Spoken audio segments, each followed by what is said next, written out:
Hey, want to thank our sponsors, Gruber Law Offices. I want us to thank Paraguay Casinos and Hotel and Car Bliss. Thank you guys so much. Back to the show. I did want to hit on a couple other NBA headlines while I got you here. Of course. Number one being trade deadline, not exactly around the corner. That's going to be in February, but the name Jimmy Butler has been popped up in a lot of trade rumors. I think.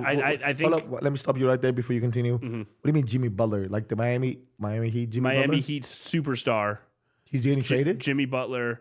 I believe the quote from Shams was that the Miami Heat are open to talking to teams about a trade for Jimmy Butler.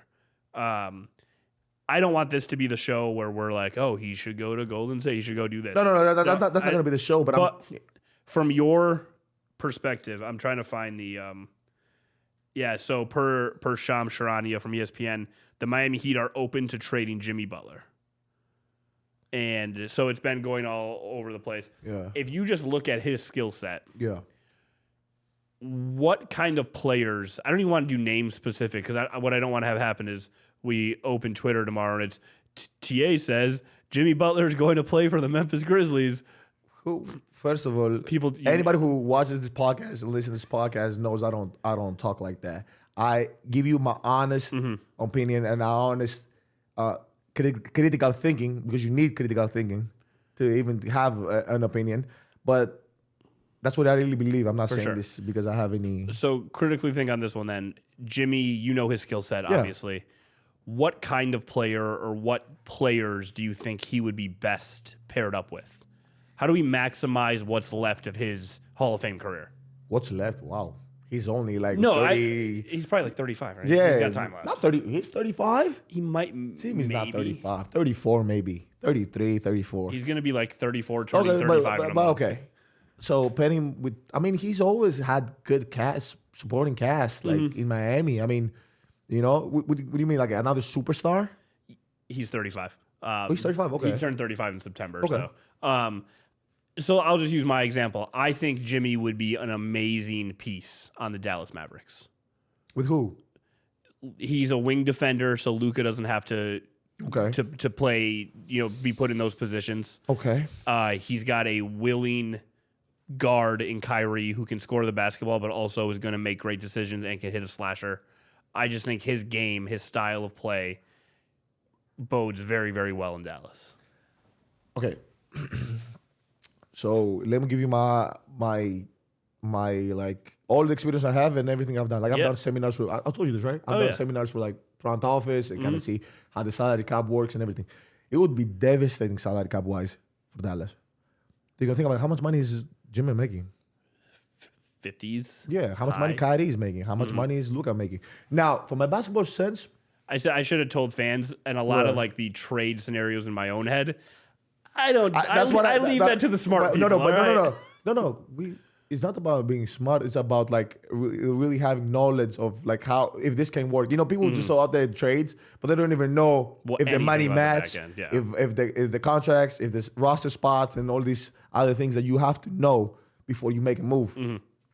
Now this is a different way I could dissect this for you.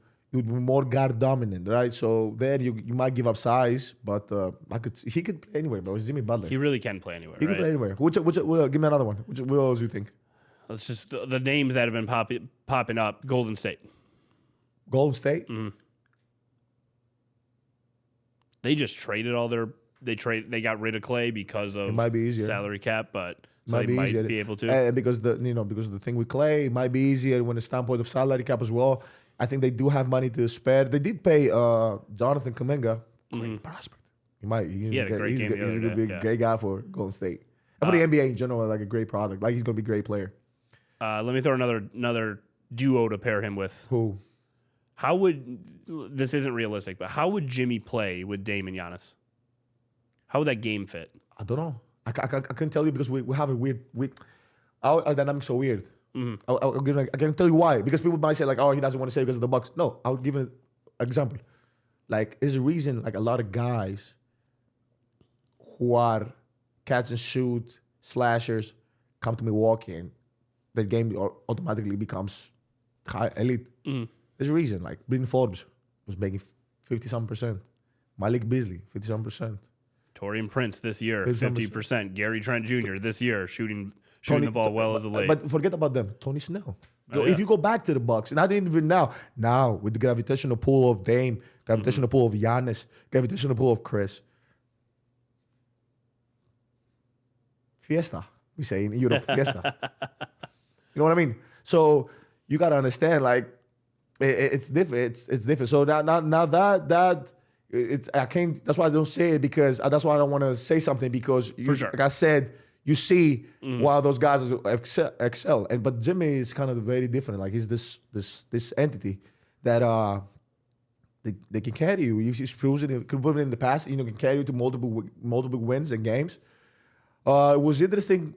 I think maybe in Philly, that should have stuck a little bit more. This is my honest opinion. Yeah. I'm just saying it as an outsider guy. I don't know what was the situation. I don't know what was said. Or I think it was the whole money thing there, but I'm not positive. I don't know. That's why I can't just be like, oh, why didn't he stay? But that was always a pair I wanted to see more, because he had a point guard who was pass first, kind of had this dynamic guard, and then had this big man to rely on. So it was the perfect pairing with him, Ben, and Joel. And people who go back to it, they could say like, oh, okay, Jimmy didn't really have to carry Philly or carry. I don't know. I don't even like this word carry, because it's not 1 against 5. It's 5 against 5. So I don't care. I don't care how your roster is constructed. How you constructed your roster. That word carry doesn't make any sense. It's 5 against 5. For sure. So sometimes I think, and we'll see so much of this over the next few days, people need the more level-headedness approach to some of these trades. It's education. It's not a level-headedness. It's actually saying, hey, I understand from every scope, from every angle, why that can happen or might happen. And that's where, from a fan perspective, I'm like, all right, Dallas could make a lot of sense because of Kyrie, because of being able to play D. But I look at some of the younger teams in the NBA too. Yeah. We just watched them tonight. I don't know where they're at salary cap wise, but Orlando is a very young, athletic, fun team. I think a guy like Jalen Suggs would benefit greatly from just learning under Jimmy. And maybe they're a couple years ahead of schedule.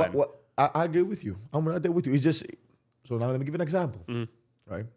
And this is the other angle of as a general manager or a front office guy. Let's say I'm in a general manager, I'm in the front office, and I'm in the team.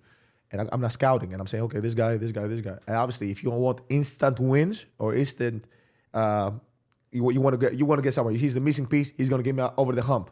You go for it. But if he's not going to get you over the hump, and you're already a great team, what's going to happen is you might stunt a little bit growth from your young upcoming superstars. That's always a fear, yeah. Right. So now what happens is you just got to pick. You might say like, okay, this is my 3-year window or 4-year window. That's what I'm going with. So it's all to Orlando. Obviously, Jimmy Butler could play for anybody. Yeah, anybody. It's Jimmy Butler, man. And I was in my head, I was like, should I even ask? Like, could he get Oklahoma City over the hump? Oh, because I think he could. So now you said the hump. What is the hump? I guess to the finals. Yeah, finals. Could he get them out of the West? I think he's beat multiple times in the finals, so he can get anybody to the finals. That's my opinion, that's though. That's fair. I think I kind of feel like he gave Miami, and Miami's what, like us? Like actually Miami's like, how many wins? I think he took this year. I think they're at 12. 12, 8. I think they're 12 and 10. They're in the mix. If they get in the mix, he can take him for sure. Yeah, I've always been a huge Jimmy Butler fan. I just wanted to get your opinion on it. Let me tell you why I've been a fan of Jimmy Butler, though. So, not playing against him, because playing against him is like, I'm very straightforward. I'm like, hey, I don't, you know what I'm saying? But I've been a fan because he's always started, he's the dream of the guys who come in the league and hard workers and role players. He started as a role player, was playing defense, and then became this offensive guy, right? Who could play offense. Same thing with Kawhi. Same thing. And all those, this Marquette guys always have this grit about them. So that's why I kind of, was like, yeah, kind of watch this game and,